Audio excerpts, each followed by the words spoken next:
In this video, I'll show you how to create an invoice on PayPal. To do this, just go and open up the PayPal website on your phone or desktop, and in the top you want to go to Send and Request. Now from within Send and Request, you want to then set it to Request, and then here in the right you will see an option that says Create an Invoice. Go and click on that.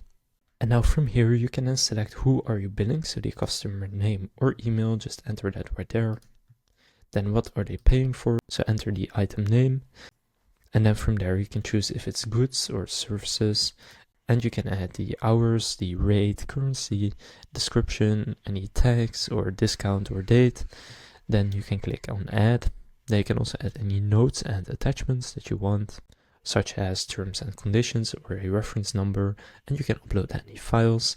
And then from there you can preview it in the right, and they can either send it and then it will be sent to their email, or you can click more actions, and then for example you can click share link to invoice, or you can first add a logo, whatever else you want to do. But if you click share link, then if you have finished setting this up, you will then get a link that you can share with your customer. So that's how to create an invoice on PayPal. If this video was helpful, please consider leaving a like and subscribing to my channel. With that being said, I will see you in the next video.